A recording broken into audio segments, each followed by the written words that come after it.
El otro día vimos cuáles eran los fonemas que componían el subsistema vocálico y el subsistema consonántico en castellano, y de lo que vamos a hablar ahora es de la correspondencia o no correspondencia entre las grafías, también llamadas grafemas o vulgarmente letras, y los fonemas.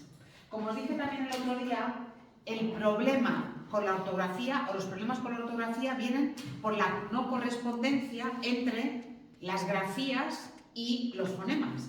Nadie tiene problema para escribir una letra F, porque tú escuchas café y no tienes que pensar si eso es una cosa u otra. Tú sabes que la F, esa letra, se corresponde, en este caso, con un fonema. Por tanto, ahí no habría ningún problema. ¿Dónde nos encontramos las dificultades y de dónde vienen los errores ortográficos? De la no correspondencia entre los grafemas, es decir, las letras, y los fonemas.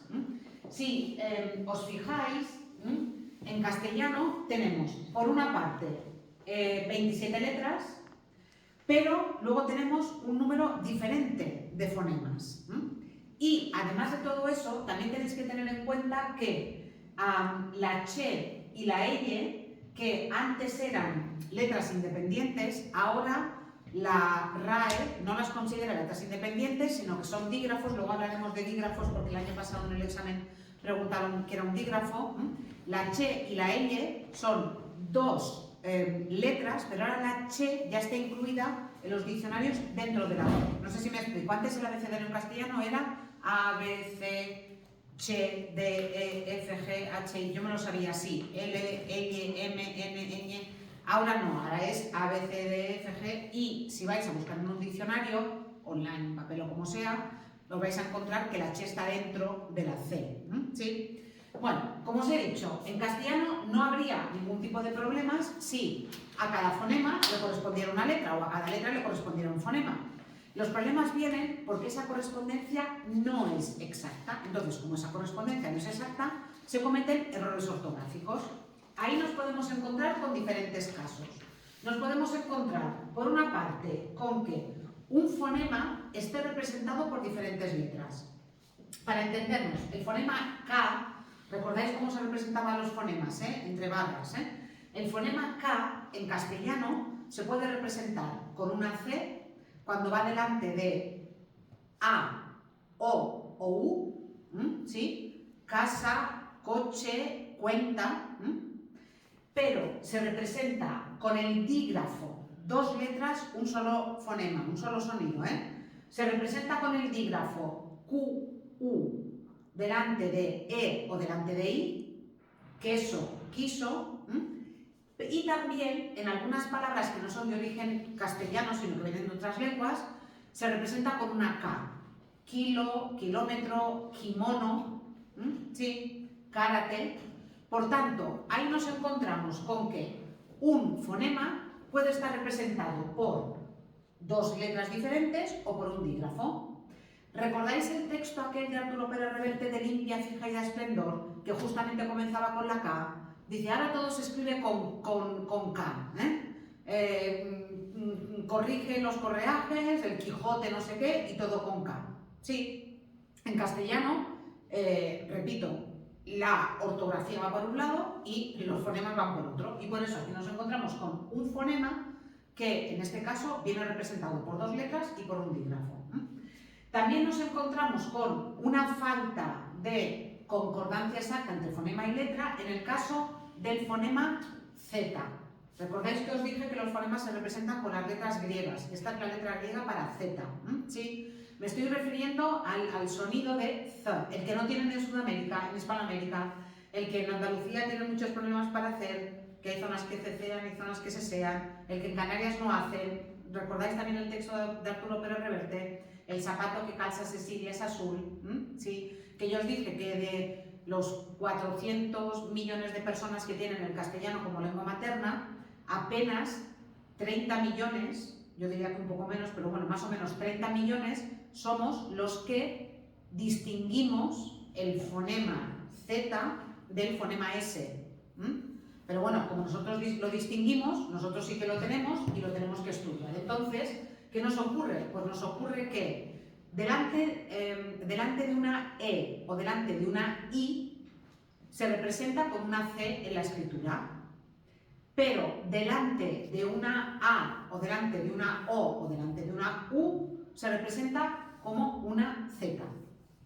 Entonces digo cielo, digo celeste y lo escribo con C, pero luego digo zapato o zócalo o zueco y lo escribo con Z. Sí, esto lo hacen los niños en las cartillas que hacen za, ce, ci, zo, zu. Y entonces tienen que escribir así, de esa manera.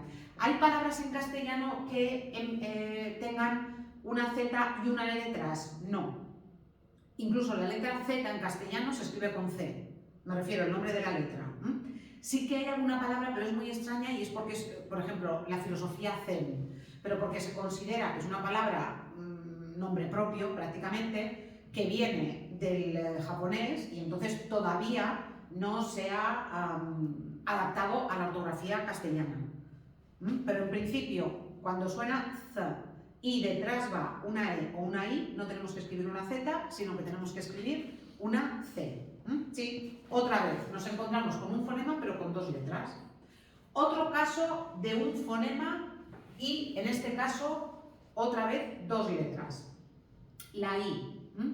La I, cuando funciona como la I, cuando funciona como vocal, pues ningún problema, iglesia, pero cuando la Y funciona también como vocal, que también sabéis que puede funcionar como consonante, cuando la I funciona como vocal, corresponde al mismo fonema I, ay, como tenéis aquí. Entonces, nos volvemos a encontrar otra vez con lo mismo, una letra representada por dos fonemas, en este caso, la Y y la I latina. Perdona, no lo he dicho bien, lo he dicho al revés, Un fonema representado por dos letras, la Y y la I latina. Más casos. El caso de la B, del que hablamos ya en una clase anterior. Recordáis que os dije que en castellano no existe la diferencia que todavía sí que se conserva en catalán o en el catalán de Mallorca y que se conserva, por ejemplo, también en el inglés, entre la B, que sería bilabial, y la V, que en el caso del mallorquín o en el caso del inglés sería labiodental. Recordáis que hablamos de esto, bubble, pero victory. Sí. En castellano esa diferencia existía hasta el siglo XV, pero a partir del siglo XV se perdió. Y por eso en castellano se pronuncia igual vaca, animal, que vaca, la del coche. Una va con V y otra va con B. Pero en el caso del fonema B, la complicación aún es mayor. ¿Por qué? Porque tenemos la W. Y la W es una letra de origen extranjero, no estaba en el alfabeto latino y por tanto es una letra importada. La W da bastantes dificultades en castellano a la hora de pronunciar porque hay palabras que todavía no han adaptado del todo. Y nos encontramos, por ejemplo, con que butter suena butter y esa W, que se escribe W, suena igual que la B de burbuja y que la B de vaca animal, ¿sí? Pero luego nos encontramos, por ejemplo, con el wolframio, que hacemos algo así como wolframio, o palabras que vienen del alemán, como Volkswagen, que ahí hacemos como Volkswagen, como si fuera una V, pero porque son palabras que todavía no están adaptadas al castellano. La V doble suena en castellano, las palabras que ya tienen cierta, en fin, solera en castellano, la W suena igual que la B y suena igual que la V. Por tanto, un solo fonema para tres letras otra vez. Para la B, para la V y para la W. ¿Qué ocurre con el fonema J? Esto no es X, esto es la J latina. Como, por cierto, antes lo preguntaban y ahora ya no lo preguntan. El nombre oficial de estos dos países, o de estos dos territorios, ¿sí? El nombre oficial se escribe así, pero no tenemos que decir ni México ni Texas. Decimos México y Texas. ¿Por qué? Pues porque cuando esos territorios se nombran en el siglo XVI, esta letra en castellano no es el sonido X que tenemos hoy en día, sino que es la J.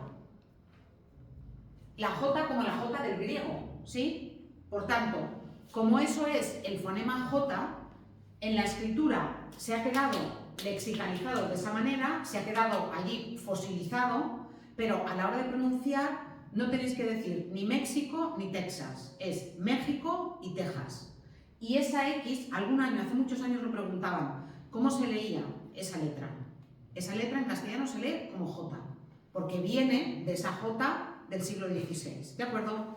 ¿Qué ocurre con la J? Bueno, también, ¿os acordáis del texto de Arturo Pérez Reverte? Se escribe gitano, se escribe con G, pero jirafa se escribe con J.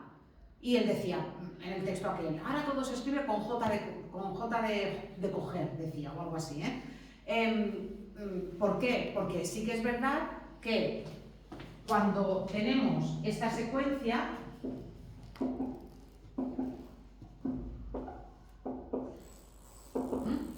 aquí tenemos un problema en castellano. O te sabes de memoria las palabras que empiezan por JE y las palabras que empiezan por GE, o cometes errores de ortografía. Por eso, geranio va con G, pero jefe va con J. Y lo que os he dicho antes, yo que sé, jirafa va con J, pero girar va con G. ¿Por qué? Bueno, tiene básicamente que ver con la etimología. Las palabras que conservan la J es porque son de origen griego. La J delante de la E y de la I, porque son de origen griego. Pero otra vez, en unos contextos determinados, el fonema J se escribe con G o se escribe con J. Y fijaos que aquí es todavía más complicado que aquí, porque cuando teníamos el caso del fonema K o del fonema Z, los contextos venían muy marcados. ¿Cómo sé si tengo que escribir una Z o una C? Tengo que escribir una Z si lo que viene detrás es una A, una O o una U. Tengo que escribir una C si lo que viene detrás es una I o una E. Pero en el caso de esta J, aquí tengo un problema muy serio. Tenemos un problema muy serio si no conocemos las palabras, porque no hay una regla. No viene por un contexto determinado. Y en nuestro caso, además, que a veces sí que nos podemos fiar del catalán, aquí no. Porque hay palabras que en catalán van con G y palabras que en castellano van con J. Aubergine, berenjena. ¿Vale? En catalán va con G, pero en castellano va con J. Y ahí sí que no podemos fiarnos mucho. Por tanto, cuidado con esto. El sonido G. Este sería el sonido J, para entendernos, y este sería el G. ¿Sí? ¿Cómo lo escribimos? Pues, otra vez, necesitamos un dígrafo. Si yo tengo una A o una U o una O, voy a escribir simplemente una G. Y voy a decir Ga, Ge, Gi, Go, Gu. Pero necesito, en el caso de la Ge y de la Gi, necesito un dígrafo. Porque si no tengo este dígrafo, es decir, si no tengo la U, esto y esto no suena Ge, suena G. Y no es lo mismo guerra que guerra. Sí, que guerra no existe. ¿Vale? Por tanto, cuidado con esto porque nos volvemos a encontrar otra vez con un dígrafo, en este caso, que representa un sonido, igual que la G representa ese sonido en un contexto determinado. Pero aquí sí que hay reglas, no nos pasa como aquí abajo, aquí sí que hay reglas. Si suena G, tengo que escribirle una U. Sabéis, y esto, bueno, aprovecho para hacer el repaso porque así hago un poquito de ortografía, que en este caso es el único caso en el que en castellano podemos tener una diéresis. Si esta U tiene que sonar, y en ese caso ya no tengo un dígrafo, sino que ya lo que tengo es un diptongo, para que esa U suene, tengo que ponerle una diéresis. Y por eso, por ejemplo, a cigüeña le tengo que poner la diéresis y a pingüino también se la tengo que poner. Es el único caso en el que en castellano tenemos diéresis. En catalán hay más diéresis, también hay diéresis en catalán en los contextos cue, cui, ¿sí? Pero en castellano no, porque cue o cui en castellano se escribe con C, no con Q, y no lleva diéresis. Estas son las únicas diéresis que se conservan en castellano para que el dígrafo ge y gi, gu, mejor dicho, y gi, no sea un dígrafo, sino que sea un diptongo, que suenen las dos vocales. Por tanto, estos son este tipo de no, ¿cómo decirlo? Este tipo de no correspondencias representan un problema. Tengo un fonema y ese fonema está representado por más de una letra. me puedo encontrar con un fenómeno que ya hemos ido viendo aquí, que es que yo tengo un fonema y ese fonema está representado por un dígrafo. ¿Y qué sería un dígrafo? Dos, grafo, grafía, letras. Tengo dos letras para representar un fonema. Ya hemos visto algún caso, pero le hacemos un repaso.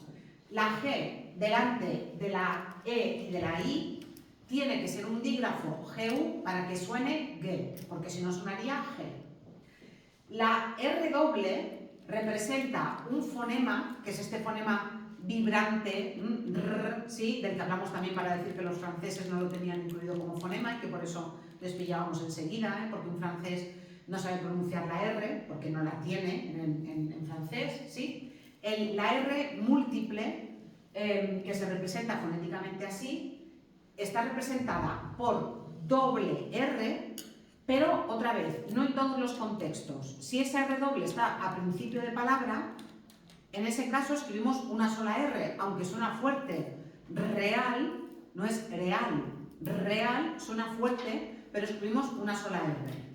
Y después también hay otros contextos en los que la R suena fuerte, pero aunque suene fuerte, escribimos una sola R.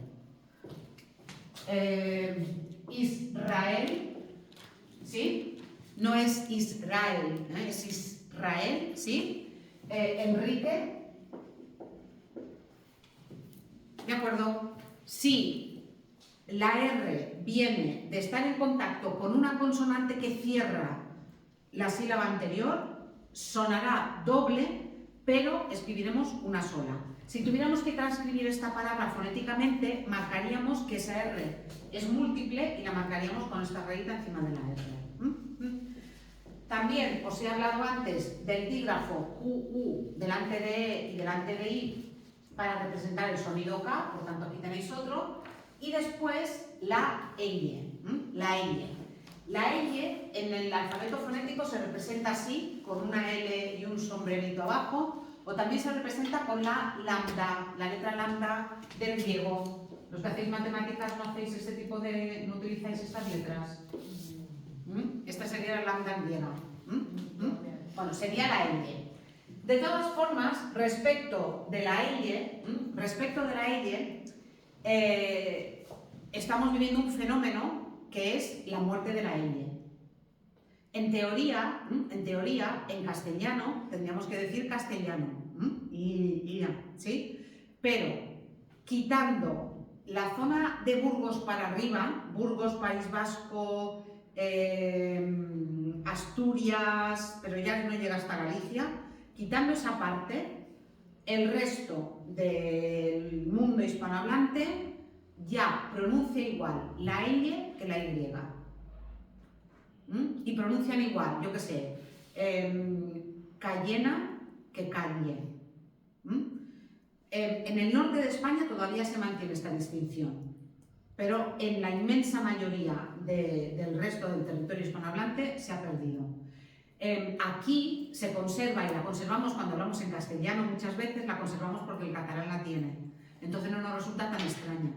Pero tú le dices a uno de Cuenca que haga calle y te dice que eso no es castellano. ¿Sí? Y en el caso de Sudamérica, esa L está yendo un paso más allá.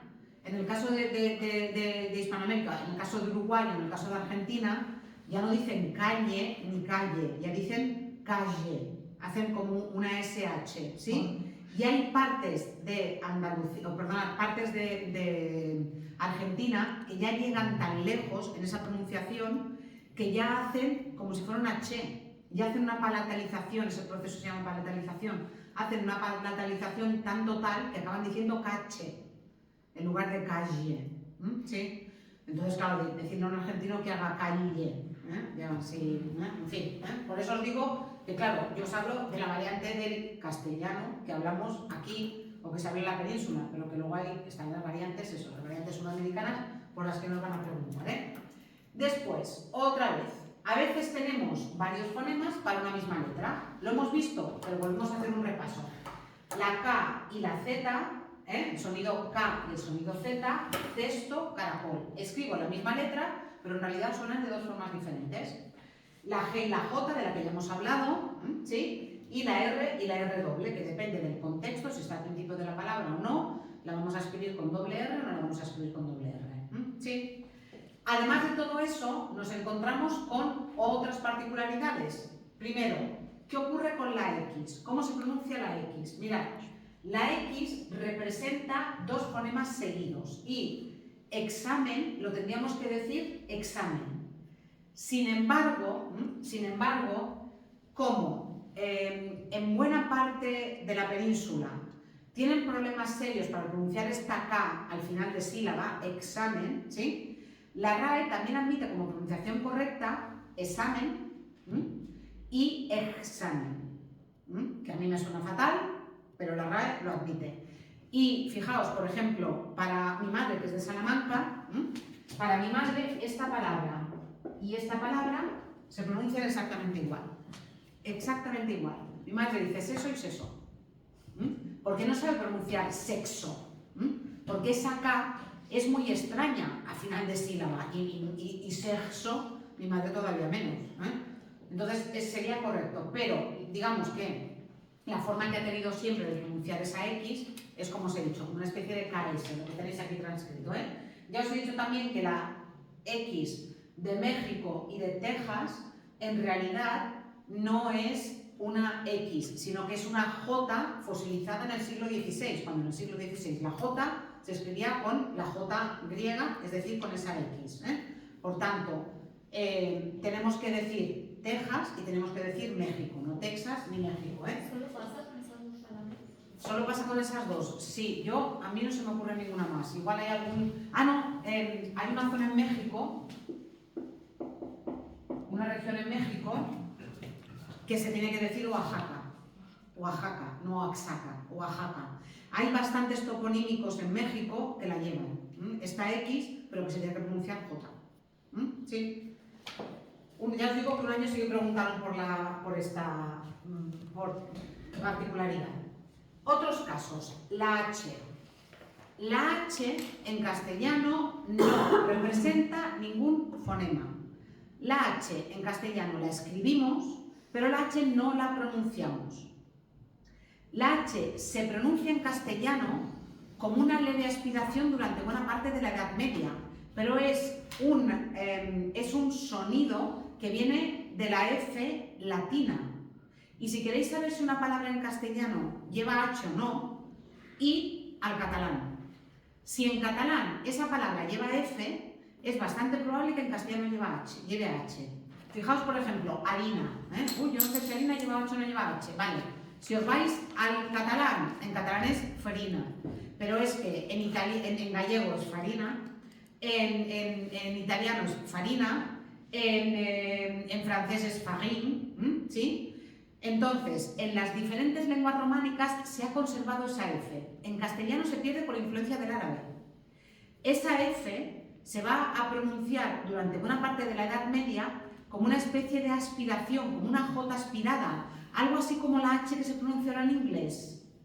Sabéis que en inglés hay H's que son mudas, pero hay H's que hay que pronunciarlas, ¿sí? Entonces se debía pronunciar en un estadio intermedio, era farina, que venía del latín farinam, que había dado en castellano y en el resto de las lenguas románicas farina, pero que en un momento dado empieza a pronunciarse como harina, algo así como harina, ¿sí? Llega un momento que esa aspiración también se pierde y acabamos teniendo harina. Pero si vais a comprobar, vais a ver cómo hay muchas de estas palabras que en catalán tienen la F y que en castellano la han perdido. La H en castellano es muda en todos los contextos.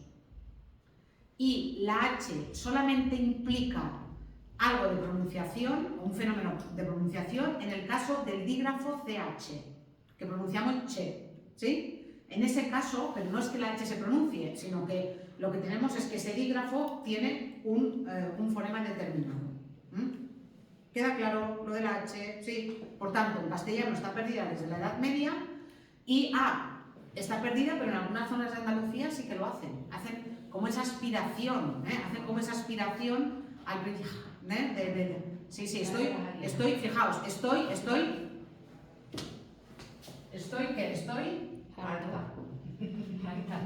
que acabamos diciendo estoy harta de vino, ¿sí? O estoy harta de ti, ¿sí?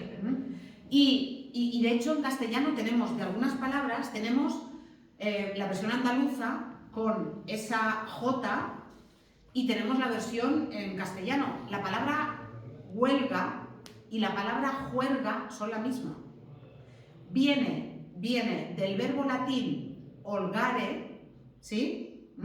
Que significa pasárselo bien.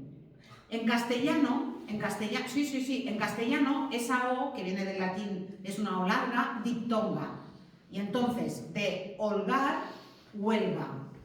Pero en la versión andaluza, la R, lo que era originalmente una L, se convierte en R porque se asimila al punto de articulación de la G, eso no importa que lo recordéis, y esa H se acaba aspirando y acaba dando juerga. Entonces, es curioso lo de las cosas estas de la lengua. Estar de huelga y estar de juerga son lo mismo. No son lo mismo, no son lo mismo, pero desde el punto de vista lingüístico son lo mismo, porque vienen del mismo sitio. Y por cierto, y la palabra holgar en castellano también da follar. O sea, el verbo latín, ese verbo latín acaba dando también que, bueno, que al final holgar es pasarlo bien, ¿no? Entonces, al final, pues eso. Ahí lo dejo. Vale. Venga, lo que os he dicho. ¿Qué ocurre con la W? Que también os lo he ido anunciando antes. Con la W lo que ocurre es que la W se puede pronunciar como una B en váter, que es la pronunciación más normal, a veces como una U en palabras como whisky. Fijaos, en whisky no decimos whisky, decimos whisky.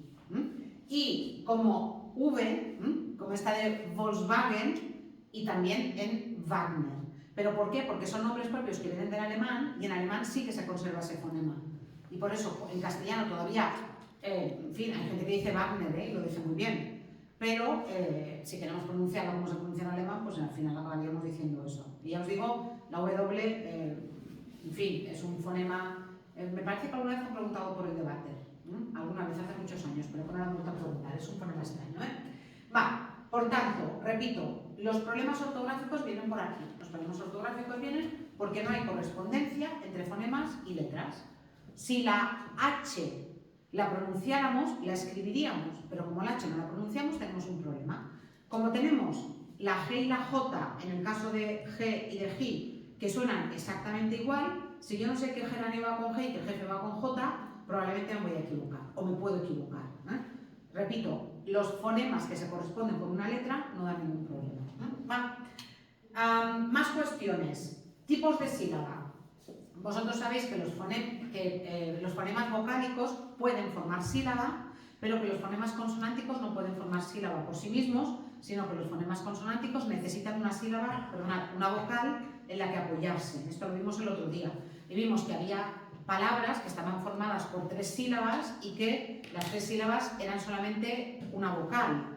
Hablamos, por ejemplo, del caso de la palabra oía. Oía. Tenéis 3 vocales, 3 sílabas y no tenéis ninguna consonante. Cuando tenemos una sílaba, tenemos que tener en cuenta que la palabra, que se considera que la cima de la sílaba es la vocal. ¿Por qué? Porque si no hubiera vocal no habría sílaba. Así como encontramos sílabas que no tienen consonante, no hay ninguna sílaba que no tenga vocal. Después nos encontraríamos con la cabeza, se llama así, que sería la consonante que va antes de la vocal, y después también hay algunas sílabas que tienen la coda, que sería la consonante detrás de la vocal. Ese sería, por ejemplo, el caso, yo que sé, de la palabra cárcel. Tendríais una consonante, una vocal, una consonante en car, y en cel otra vez una consonante, una vocal y una consonante. ¿Han preguntado esto alguna vez? No lo han preguntado nunca. ¿Lo pueden preguntar? Pues lo podrían preguntar, pero yo no creo que pregunten por la coda de una vocal o por la coda de una sílaba o por la cima de una sílaba. Por lo que sí que os pueden preguntar perfectamente es si, por las sílabas tónicas y las sílabas átonas. Sabéis que casi todas las palabras en castellano tienen una sílaba tónica. Hay algunos monosílabos que se consideran átonos. Por ejemplo, se consideran átonos los artículos, pero los pronombres no. lleven o no lleven tilde. El pronombre yo se considera tónico, pero el artículo él se considera átono. Las preposiciones que tienen una sola sílaba, a o de, también se consideran átonas. Pero esto es una convención, es decir, la RAE ha decidido que hay unas palabras que solamente tienen significado gramatical, que no tienen significado léxico, unas palabras muy concretas que tienen una sola sílaba, pero que son átonas. La palabra es átona, porque esa sílaba se considera átona. Eso no pasa en palabras que tienen significado léxico. Me explico. Los sustantivos como mar, ¿sí? Los adjetivos como gran, aunque tengan una sola sílaba, son considerados tónicos por la RAE. Entonces, ¿lo han preguntado esto alguna vez? No, no lo han preguntado nunca, pero sí que han preguntado por sílabas átonas y sílabas tónicas. Y ya sabéis que es algo tan fácil como que la sílaba tónica es aquella sílaba de la palabra sobre la que recae la fuerza de voz. Y sabéis que no todas las sílabas tónicas llevan tilde. Todas las sílabas tónicas tienen acento prosódico, es decir, fuerza de voz, pero no todas las sílabas tónicas llevan tilde. En el caso de las sílabas átonas, que serían las que presentan menor intensidad, ninguna sílaba átona lleva tilde. El hecho de que una sílaba lleve tilde quiere decir que esa sílaba es tónica. Ninguna sílaba átona la puede llevar. Número de letras. Nos encontraríamos con sílabas que se llaman monolíteras, una sola letra. En el caso de oía, por ejemplo, tenéis 3 sílabas formadas por una sola letra. Y después sílabas polilíteras, que serían las que tienen más de una letra. Hay sílabas de 2 letras, de 3 letras, de 4 letras e incluso, no son las más comunes, hay algunas sílabas en castellano de 5 letras, como el trans de transporte. ¿Lo han preguntado esto alguna vez? No, no lo han preguntado nunca. ¿Creo que lo van a preguntar? No, no lo van a preguntar. Pero yo lo explico porque está en el temario. Después, por la ubicación de las letras, nos encontramos con sílabas llamadas directas cuando empiezan por la consonante. Sílabas inversas si empiezan por la vocal. Y sílabas mixtas, las de cárcel o las de portal, cuando la vocal está entre consonante y consonante. Finalmente, nos encontramos con que si la sílaba acaba en vocal, se considera que la sílaba es libre o abierta, y si la sílaba acaba en consonante, se considera que es cerrada o trabada. De todo esto, esta clasificación de la sílaba, ¿con qué me quedaría yo? Bueno, de las sílabas átonas y tónicas, porque el resto, la verdad, no me han preguntado nunca ni creo que lo pregunten. ¿Vale? Pero bueno, está aquí y ya está. ¿Qué ocurre con los diptongos, y con los hiatos? Bueno, cuando tenemos vocales en contacto, nos podemos encontrar con 3 fenómenos. Nos podemos encontrar con 2 vocales que están en contacto y que pertenecen a sílabas diferentes. En ese caso lo que tendríamos sería un hiato. Nos podemos encontrar con 2 vocales que estén en contacto y que pertenezcan a la misma sílaba, tendríamos un diptongo, y nos podemos encontrar con vocales, con 3 vocales en contacto que pertenecen a la misma sílaba, y en ese caso tendríamos un triptongo. Cuidado, en castellano es dip, con P, diptongo y triptongo, no diftongo y triftongo. Bueno, ya está que vuestro examen va a ser de tipo test, pero bueno, yo qué sé. Eso, triptongo y diptongo en castellano. Y la mala noticia es que no tienen nada que ver con el catalán. Hay vocales en contacto en castellano que se consideran diptongo y que en catalán se consideran hiato, y hay hiatos en castellano que en catalán se consideran diptongos. Entonces, esa es muy mala noticia porque las reglas que luego vais a aplicar de acentuación tienen que tener en cuenta eso, y tenéis que estudiaros unas para el catalán y otras para el castellano, porque no os sirven las mismas. Vale, cuando hablamos de diptongo, estamos hablando de 2 vocales que se pronuncian en la misma sílaba. Ahora no hablo de poner tildes, ahora hablo de pronunciación simplemente, de qué es un diptongo. Cuando tengo 2 vocales en la misma sílaba, lo que tengo es un diptongo. En ese caso, tenemos que partir del triángulo vocálico que vimos cuando vimos el subsistema vocálico, que yo os había dicho que en realidad hablamos de vocal abierta, que sería la A, vocales medias, que serían la E y la O, y de vocales cerradas, que serían la I y la U. Esta es la clasificación como toca, esta es la clasificación completa. Pero para simplificar, a la hora de hablar de diptongos y de triptongos y de hiatos, decimos que vamos a considerar vocales abiertas, la A, la E y la O, y abiertas o fuertes, y vocales cerradas o débiles, la I y la U. Para tener un diptongo tengo que tener dos cosas. Tengo que tener una vocal abierta más una vocal cerrada y tengo que tener dos vocales cerradas. En esos dos casos lo que tengo son diptongos. Como son diptongos y pertenecen a la misma sílaba, a la hora de separar la palabra en sílabas, esa sílaba va junta. Si las vocales forman un diptongo, no se pueden separar. ¿Preguntan esto en el examen? Sí. Lo preguntan de diferentes maneras, pero cada año hay 2 preguntas, 1 o 3 preguntas, entre 1 y 3 preguntas sobre diptongos, triptongos e hiatos. Por tanto, os lo tenéis que mirar, y lo tenéis que mirar bien esto. Tenéis muchos ejercicios de práctica en el aula virtual, pero bueno, es una de las cosas en las que yo, así como lo de los tipos de sílaba, no perdería más tiempo que el que hemos dedicado en la clase. A los diptongos, a los triptongos y a los hiatos, si no los tenéis claros, sí. Tenéis aquí unos vídeos estupendos y luego ya os digo que tenéis muchos ejercicios para practicar. Por tanto, cuando tengo dos vocales cerradas juntas, es decir, una I y una U y una I, diurno, 2 sílabas, cuidar, ciudad, 2 sílabas, porque pertenecen a la misma sílaba. Cuando tengo una vocal cerrada y una abierta, o una abierta y una cerrada, en este caso, si se pronuncian en la misma sílaba, es decir, si la vocal débil no lleva tilde, porque luego veremos que la tilde, la vocal débil rompe el diptongo, si la vocal débil no lleva tilde, están en diptongo y pertenecen a la misma sílaba. En catalán tenéis que mirar algo como si el diptongo es creciente o decreciente. En castellano no existe ese concepto.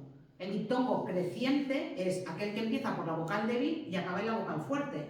El diptongo decreciente va al revés, empezaría por una A o una E o una O y acabaría en una I o en una U. ¿Sí? En castellano también existe ese concepto, pero no afecta ni a la hora de poner tilde, ni a la hora de considerar si es... No. Los diptongos en castellano pueden ser crecientes o decrecientes, se pronuncian en la misma sílaba y, excepto que la vocal débil lleve tilde, en este caso ya no se convierte en un diptongo, sino que es un hiato, van siempre en la misma sílaba. Y tengo vial, es una sola sílaba, cuarto, 2 sílabas, hielo, 2 sílabas, huevo, 2 sílabas.